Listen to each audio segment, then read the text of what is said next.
Hi guys, and welcome once again to Curated Logic, where we try and up your brain game. So, the past few games I have played have each had enough of a story that I felt like to give them a proper review, I had to finish the entire game. So, when looking for a game to review this week, I decided to opt for something I knew I could get a handle on without having to play through the game in its entirety. The game I chose to fulfill this brief was Conduct Together for Nintendo Switch. Based on the series that started with Conduct This for mobile, Conduct Together is for one or more players to direct multiple trains through stages, picking up and dropping off passengers, all the while trying hard not to crash into one another. But trust me, crash you certainly will.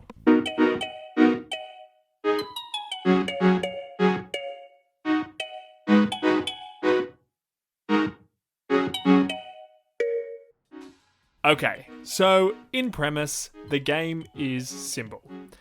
This is both a good thing and a bad thing.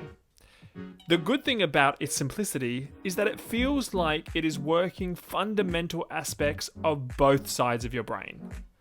You often feel, especially if you're playing this one player, like you shouldn't be crashing as much as you are.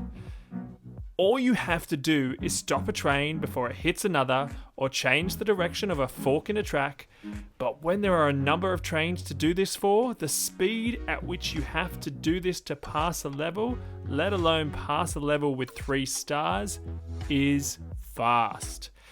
Your brain needs to be elastic and quickly recognize what buttons to press again and again, and let me tell you, this can get stressful. But stressful in a good way. You really feel like you are giving your brain a workout, and it is immensely satisfying when you work the trains in a level seamlessly. The bad thing about this simplicity is the repetitiveness. I got maybe a third of the way through the game, and I will come back to it every now and then, but after a couple of hours, it was not a game that I was desperate to continue. I could take it or leave it.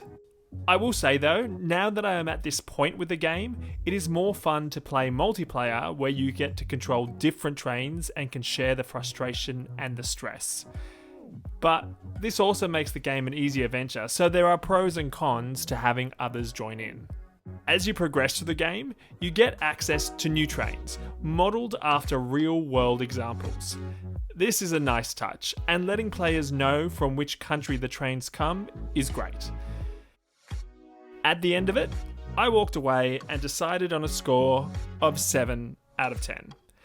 The game is what you expect it to be, which is nice, but also disappointing when you want to be surprised by something more. If you want to continue upping your brain game, follow Curated Logic on any of the socials listed below, or you can support us through Patreon, also linked below. I hope wherever you are in the world, you are keeping safe and happy. Until next time, keep upping your brain game and have fun. See ya.